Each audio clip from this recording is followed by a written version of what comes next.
Everybody's here. Well, what's up, Doc? And what's that? Macaroni? Our boxes moved. We've rearranged our Brady Bunch layout. Guess it's based on order of who joins. It moves constantly. Well done, Ray. I guess that makes you Carol, Crystal. I have to be Alice. I see you wrote. What is that?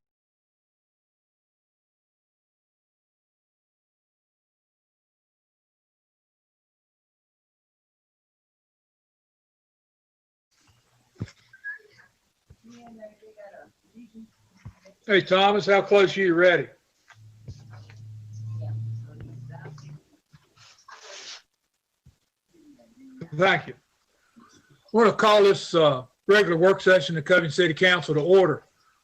First of all, I need to read a statement that we are holding this meeting electronically so as to conduct necessary city business as statutorily required or necessary during this COVID-19 pandemic crisis.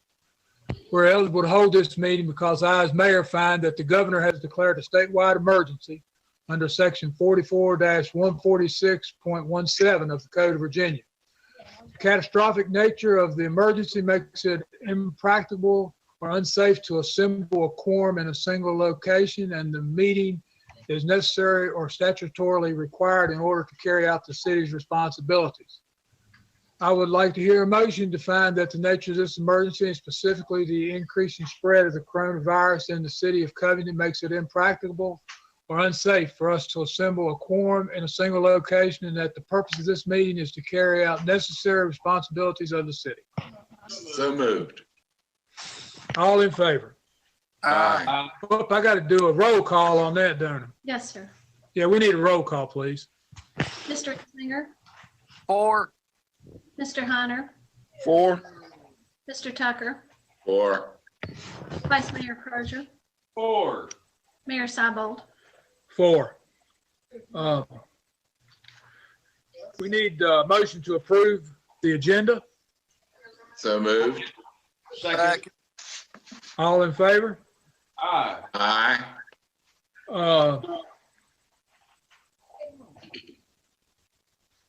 We've got 2 items on our regular agenda tonight. One is to consider what we need to put on the agenda for next week, an appointment to the Allegheny Highlands Community Service Board. Lisa Hicks is rotating off. She served 3 consecutive terms, and it's set to expire the 31st of December. I think Stephanie Clark has shown interest in that, if I'm not wrong. She has. Okay. So we put that on the agenda. Everybody okay with that? Yes. We need to consider an appropriations resolution 20-35 regarding CARES Act funding received for Covington City Schools in the amount of $457,000. Agenda. Agenda. Okay. And real quick, just to be clear, this is the entirely separate pot of money that was allocated to schools, and we as their fiscal agent just have to, we got the request to release them. Okay. On the other agenda that we had to consider the appointment of League of Older Americans, Raymond Hunter was currently serving, to put him back on.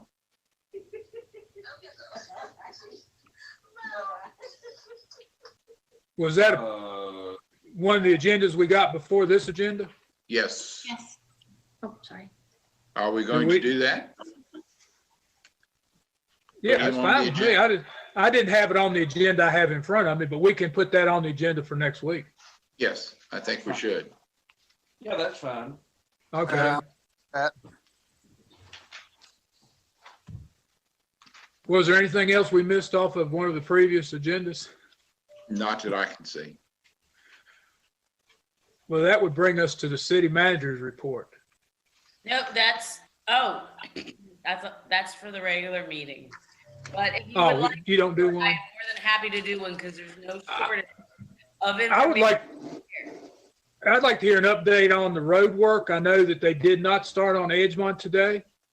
No, would have started on Edgemont today was the potholing.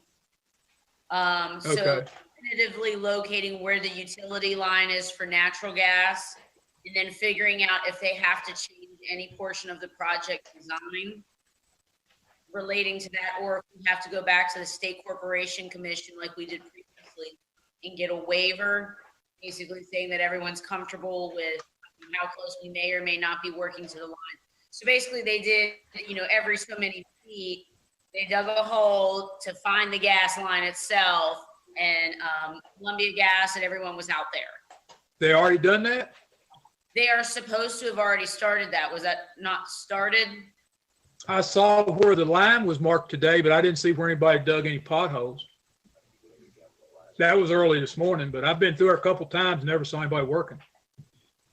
No, I didn't see anybody either. I thought it might be a rain. We had heavy rain last Friday. I thought it might have thrown them off a day or two. Okay, I will follow up on that. When's Mallow Road supposed to be complete?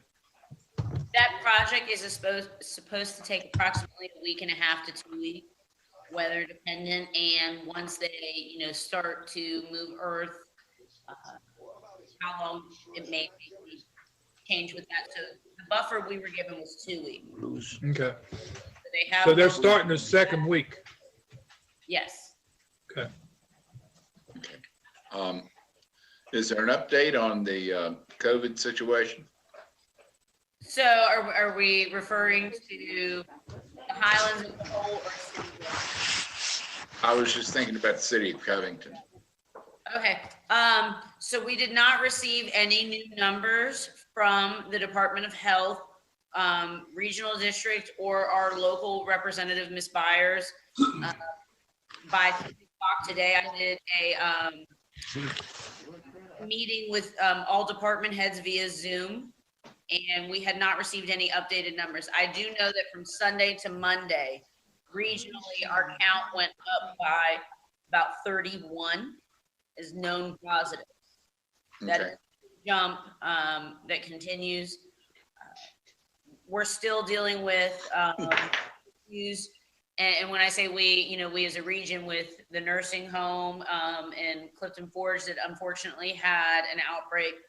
We're also here dealing with what one could think is, influx of folks. Recently, there were shutdowns at the West Rock and Ingevity without concrete evidence. We did have a high influx of folks over the last 2 to 3 weeks doing work, and that was one of the few things in the community that actually had changed.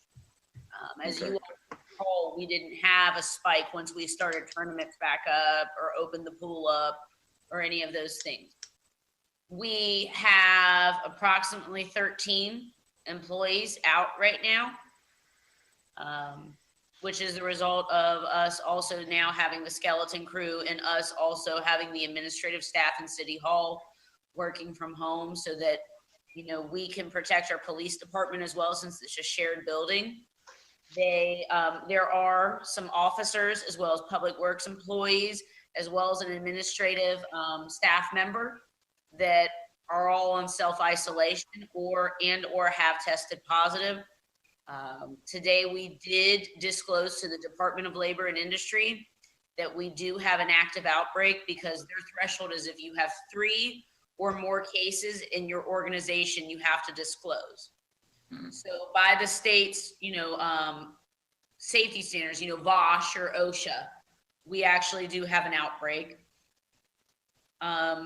Beyond that, we're continuing to monitor. We're having a big challenge right now with the health department, in that the numbers that the district office has, the Roanoke County Allegheny Health District, has where Molly Odell is, and our go-to person, Robert Fordsman, and what Ms. Byers is getting and what we're relaying, the numbers aren't correlating. And we've had folks that we've known, whether it's community contacts or whatever, that were positive, and we're getting a delayed notification. Okay. So we're struggling to get an accurate count at this point, and it is very frustrating. from a staff perspective and from an operational perspective and community information perspective, because there's discrepancy in the numbers. Thank you. Anything else that anyone has a question about? I think the biggest thing is that we're trying to move forward with continuity of operations. We're moving forward with our economic development efforts. We're moving forward with trying to start some early budget preparations. Those will begin the end of this month, beginning of next month with staff and department heads. Oh, good update. I just thought of it because I wasn't prepared to be put on the spot. I have reached out to the county and the two towns. Mr. Popovich and I have been working on a memorandum of understanding for shared services for operational gaps that may or may not occur due to the pandemic, or, you know, you got a bunch of people out hunting and then cold and flu season hits and, you know, you just have gaps. So working on a process to have a written agreement that we can all work to help each other, whether that's with refuse collection, water production, or wastewater treatment, those kinds of things, so that we have something actually formally written, not just a handshake. A draft was sent to the county yesterday. Mr. Lanford did find it acceptable. So we're gonna wanna work to move to accept it. Any questions on that?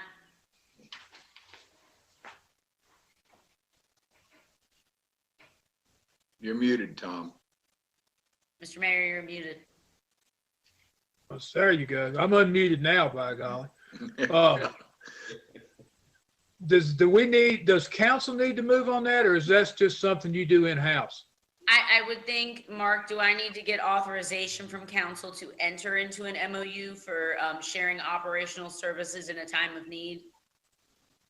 Well, the reality is it's an agreement that doesn't require the expenditure of any funds at this moment in time. So theoretically, it's just an administrative function that you can handle on your own without council involvement at this point, because you're not expending any public dollars.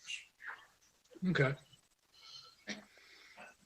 Now, obviously, when the time comes, you know, that you're having to do any kind of negotiating with the towns or the county, and it comes up that somehow there needs to be some, you know, compensation for the worker, you know, pay their salary for that day or whatever the case may be. If that's where you end up in the negotiations with them, then yes, you'll need to get approval from council at that point for at least that part of the overall. What I drafted was a kind of just a framework to set up the function of, let's come together, let's, you know, try and work everything out as best we can. Hopefully it's not an issue of money, we're just doing it. We want to help each other.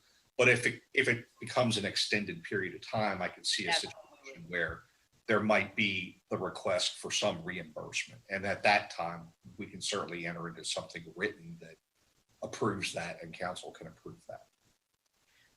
Agreed. That's the intent, that, you know, if we were ever in a prolonged period of lending a helping hand or receiving a helping hand, then we would look at how do we assess that. Right now, we're just looking at, you know, if there was a day where, you know, if you had a water main break and you don't have enough folks to cover it, getting someone to come out and help, or helping with, a perfect example today was that we needed some assistance with repairing a school bus, and the county school board, their repair shop actually helped take care of it. So that's a perfect example where we just went ahead and did it. You know, it was easy peasy, 1, 2, 3. That bus was in and out in an hour. Okay. Sounds good. You got anything else, Crystal? Man, there's a lot. Probably. Does anyone have any questions, I guess, with our new COVID changes, our efforts to try to keep staff safe, anything, or the public safe with our changes?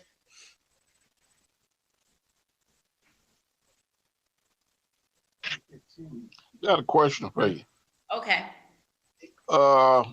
I talked to one of the city employees, Mhm. and he was complaining about working overtime and then being off sick. Mhm. You know how that stands. Yes, that is a personnel matter, and that is not a matter to have a discussion during a public meeting on. I do believe that that is something that I want to discuss with you all during closed session. We are though at our water plant, and for instance in Public Works, we have changed our scheduling model for right now. The water plant will now no longer be having any more than 3 people on per day for their shift duties, and they're going to now move from the 10-hour shifts to the 12-hour shifts. Our Public Works folks, they've now moved to a skeleton crew, maintenance needs. And Bob Howard was awesome in getting 3 people together every day. And we're also doing that now. That's the intent with water, and it's the same with wastewater. So at least if we run into an issue, we know we're only, worried about a small group, not potentially everyone, because schedules are all a hodgepodge. But the overtime question I can answer for you in a closed session. All right.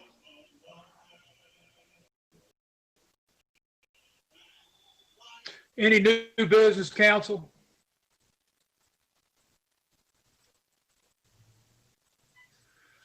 I guess our next step would be to adjourn this meeting and go into a closed session. David, do you have the? No, we don't. Yes, sir. You read that and we'll go into closed session. All right, you ready? Yeah. All righty. Gentlemen, I move that the council of the city of Covington convene in closed session pursuant to the Freedom of Information Act, section 2.2-3711A8 of the Code of Virginia for consultation with legal counsel related to specific legal matters related to potential city liability due to lack of proper amount of staff, and that the council of the city of Covington convene in closed session pursuant to Freedom of Information Act, section 2.2-3711A3 of the Code of Virginia for discussion regarding the acquisition of real property for a public purpose where discussion in public would adversely affect the bargaining position of the city, and to hold a closed session pursuant to Freedom of Information Act, section 2.2-3711A7, consultation with legal counsel and possible litigation. Second. All in favor? Aye. All right, so real quick before everyone hops out,